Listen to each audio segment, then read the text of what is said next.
Midway USA brand product designers have one straightforward goal: develop high-quality, technically sound products and deliver them to customers at reasonable prices. If you are immersed in the shooting sports industry and pay close attention to every single detail, you know our products are built right and stand up to everyday use. Who has shooting mats and range bag systems to hunting clothing and just about everything for the outdoors? Log on and shop 24/7 with super fast shipping. MidwayUSA.com. Hunting is not easy. It never has been. It takes dedication, motivation, a lot of patience, and quality gear. If you manage a food plot, put up stands, or need just one more game camera, we can help at MidwayUSA.com. We opened our doors in 1977 and continue to put customers first by offering super fast, same-day shipping. For just about everything for the outdoors, go to MidwayUSA.com. This episode is brought to you by Vortex Optics and Ignite Marketing Group. Check the links in the show notes.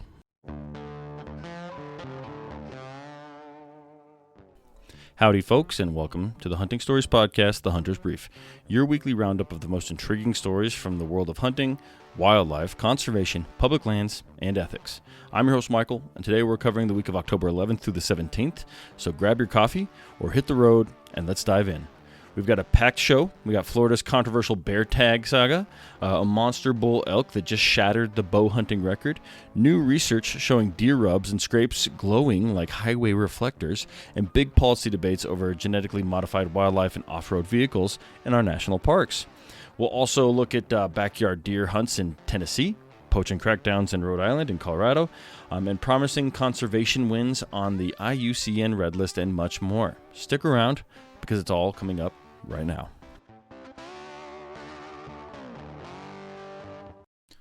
Florida's bear hunt sabotage raises money for conservation. In an unusual twist and something we've covered a little bit already, Florida's upcoming black bear hunt became a target for anti-hunting activists. The Florida Fish and Wildlife Conservation Commission held a lottery for 172 permits, but at least 23% supposedly were drawn by anti-hunters and anti-hunter groups who applied en masse, essentially to keep the tags out of the hands of hunters. One activist reportedly spent $200,000 buying around 40,000 entries at $5 each, and the lottery generated more than $817,000 in conservation money just from application fees.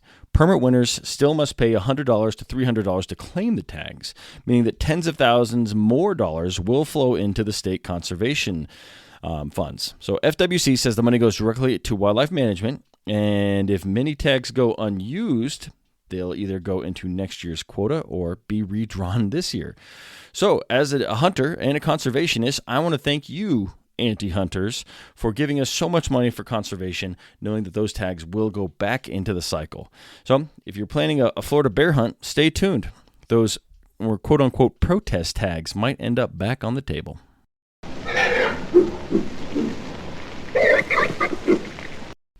Bow hunter Casey Brooks sets new archery world record elk. Washington bow hunter Casey Brooks has rewritten the record books with a non-typical American elk taken on New Year's Eve of 2024.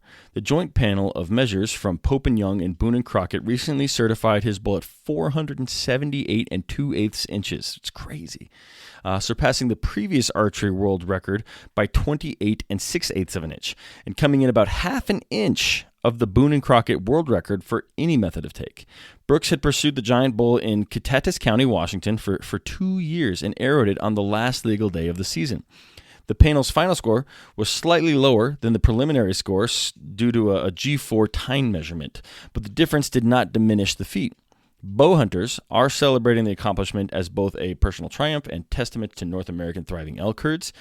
To skeptics who say the bull is too big to be true, just remember, sometimes the biggest surprises hide in the last few hours of the season.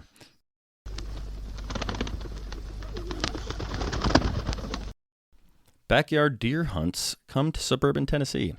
Suburban deer populations are booming in Hendersonville, Tennessee, prompting a novel solution. In partnership with the Tennessee Wildlife Resource Agency, the city is allowing residents to permit vetted hunters to harvest deer from their own backyards. Deer densities in the area are 2 to 4 times higher than the state average, leading to habitat degradation, vehicle collisions, and landscaping damage. Officials hope that controlled hunts on private lawns will reduce the herd while providing free organic venison to landowners. For hunters, it's an opportunity to access otherwise off-limits suburban habitat, but critics worry about safety and the optics of archery hunters prowling subdivisions. But the program uses strict guidelines to ensure safe shots and notification of neighbors. Who knew mowing the grass could be followed by filling the freezer?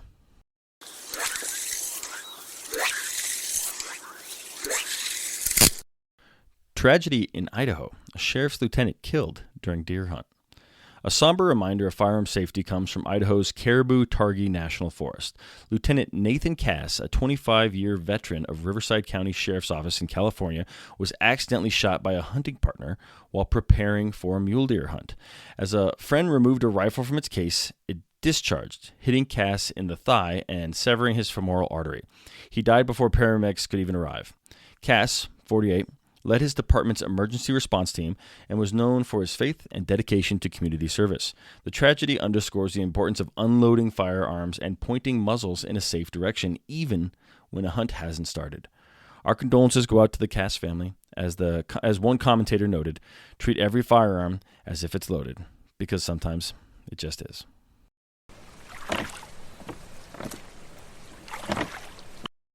Science shows deer rubs and scrapes glow like highway reflectors. Ever wonder how deer find each other during the rut? Research from the University of Georgia's Deer Lab have discovered that fresh rubs and scrapes on trees emit photoluminescent glows in ultraviolet wavelengths, making them look like glow sticks to deer. White-tailed deer are dichromatic and 20 times more sensitive to ultraviolet light than humans. Using UV flashlights and a spectrometer, scientists measured emissions from rubs and scrapes at night and found that deer likely see these signals during dawn and dusk, like UV lights is abundant. The glowing cues may help bucks and does communicate breeding status and mark information lines through the woods. For hunters, the study offers a window into how deer interpret signposts. Choosing stand locations near active glows could pay dividends. So next time you find a rub that seems extra bright, maybe that's just nature's version of reflective road paint.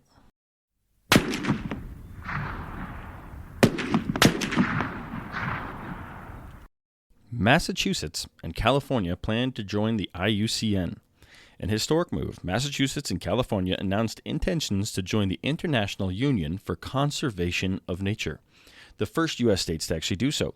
Governors Maura Healey and Gavin Newsom revealed the plan during the IUCN World Conservation Congress in Abu Dhabi, underscoring their commitment to biodiversity conservation.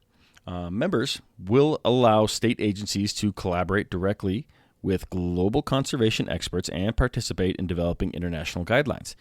Healy said that joining the IUCN will help protect wildlife, strengthen our local economies, and preserve what makes our states special. Critics question whether state-level membership will influence federal policy, but supporters see it as symbolic and a practical step towards global collaboration. Imagine someday your hunting license might carry an IUCN badge alongside your state seal. This is an interesting one. I don't know where it's going to go. I just hope it doesn't interfere with hunting. So keep an eye on this one, guys.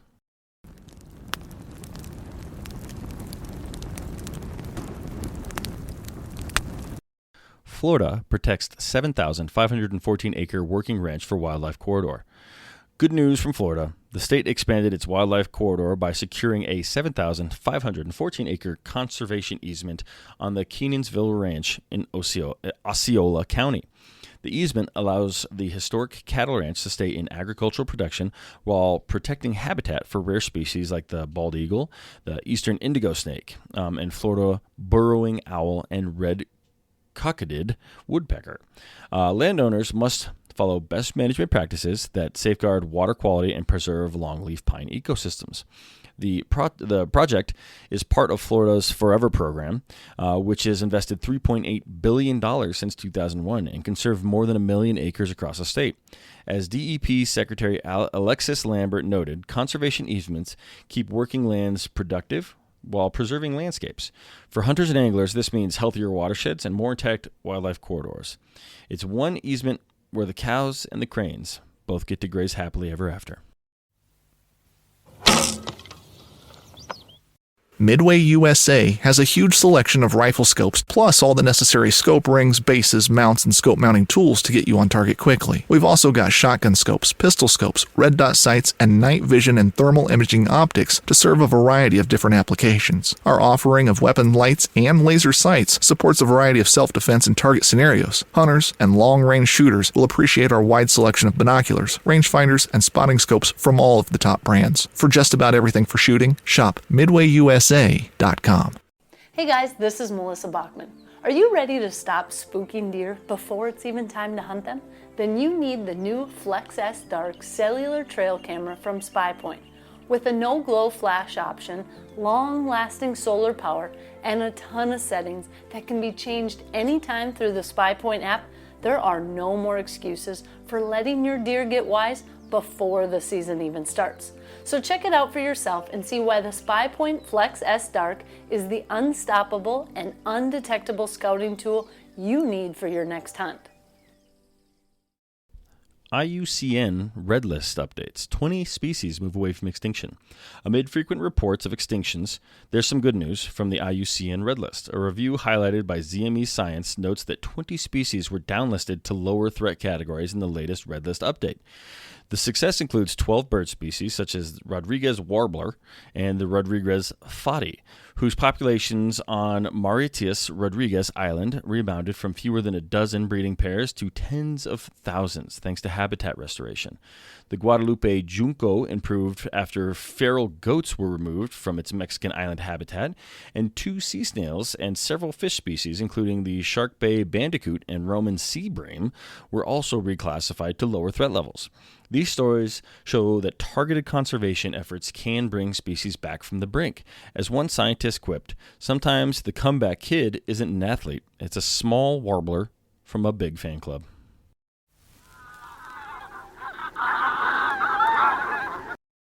Debate over gene-edited wildlife heats up at the IUCN meeting. During the IUCN Congress, conservationists clashed over whether to release genetically modified plants and animals into the wild. NPR's Nathan Rott reports that some scientists see gene editing as a way to help species adapt to climate change, engineering corals to withstand heat or frogs to resist some kind of fungus. What is it called? Chytrid fungus. A coalition of environmental groups proposed a moratorium on releasing gene-edited organisms until risks are better understood. Advocates argue that synthetic biology could be a vital tool in the face of biodiversity crisis. Opponents worry about unforeseen ecological effects and the difficulty reversing mistakes. Although IUCN resolutions are non-binding, a moratorium could affect funding and institutional approval for research. For hunters, anglers, and conservationists, the debate raises ethical questions. Should humans genetically engineer wildlife to save it, or focus on habitat protection and reducing our impacts? Either way, the conservation is no longer science fiction. It's now knocking at the cabin door.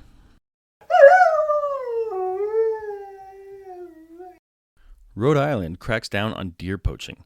Officials at the Rhode Island Department of Environmental Management report a string of poaching cases this fall. In mid-October, environmental police fined a Burrville resident $1,000, revoking their hunting privileges for a year, and seized their gear after catching them baiting deer and hunting without a tag. The investigation found a tree stand, trail camera, and a pile of corn used as bait. Another resident was charged for hunting without a license or tag. Officials are urging the public to report suspicious activity. These cases highlight the difference between ethical hunting and poaching. Abiding by seasons and regulations ensures sustainable wildlife populations. As Rhode Island's game wardens say, poaching is theft, and eventually, thieves get caught.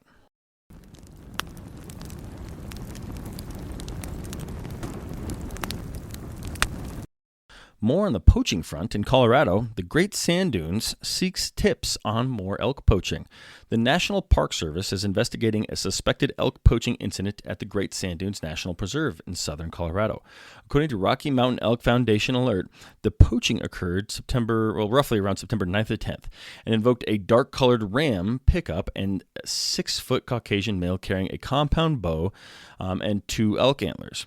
Investigators are asking anyone who is in the Hudson Drainage area near Mosca, Colorado, to contact park law enforcement. Tips can be anonymous, and reward may be offered. This case follows other elk poaching incidents in Colorado, underscoring the need for hunter vigilance and reporting. Remember, protecting big game isn't just a law enforcement duty, it's a community effort. If you see something shady in elk country, speak up. Those bulls deserve a fair chase.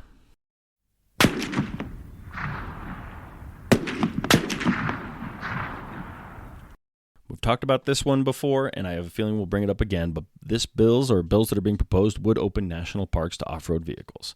Conservationists are sounding the alarm after Utah Senator Mike Lee, that guy again, and John Curtis introduced two bills that would authorize off-road vehicles on national park service roads nationwide. The State Motor Vehicle Laws and National Park System Units Act, and the OHVs in Capitol Reef National Park Act would open paved and dirt roads in parks to ATVs, side-by-sides, and dirt bikes.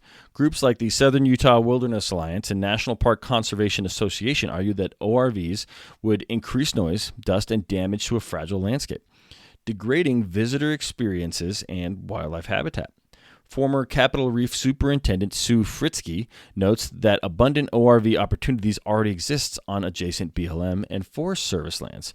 Supporters of the bill say that they would standardize rules across park units and expand recreational access, but critics view them as an attempt to homogenize public lands by sacrificing quiet areas to motorized use. Hunters who cherish roadless backcountry should pay close attention. ATVs might soon rumble through your favorite glassing knob.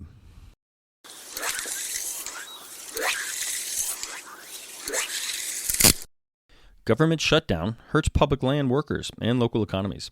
An interactive map from the Center for American Progress, highlighted by the Center for Western Priorities, shows that about 4,200 public land employees have already been furloughed or laid off due to the ongoing federal government shutdown. And nearly half of the current workforce, which is more than 29,000 people, face furlough and layoffs come on top of previous staff reductions since 2024. These cuts could lead to closed campgrounds, limited visitor services, and delays in habitat projects. Local economies that depend on outdoor recreation may suffer as tourists stay away.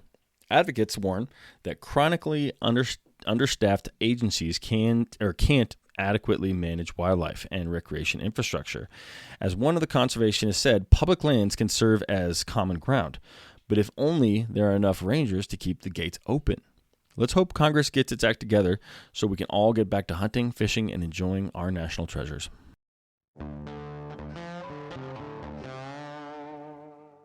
That's a wrap for this week's Hunter's Brief on the Hunting Stories podcast. Whether you're a seasoned bow hunter or just curious about conservation, we hope these stories keep you informed and inspired. Remember to subscribe, share the show, and leave us a review. It really does help. Check out our Monday storytelling episode for deep dives into hunting culture. And, of course, send us any feedback or story ideas anytime.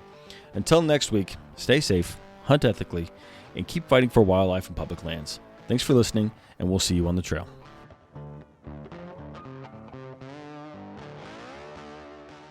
Join us at a Friends of NRA event where freedom, fun, and firearms come together like nowhere else. With more than 600 events held across the country, there's always one happening near you. From exciting games to exclusive auctions featuring one-of-a-kind firearms and gear you won't find anywhere else. Whether you're a lifelong hunter, a competitive shooter, or simply passionate about defending freedom, there is a seat for you. Visit friendsofnra.org to find an event near you and get ready for a night you won't forget.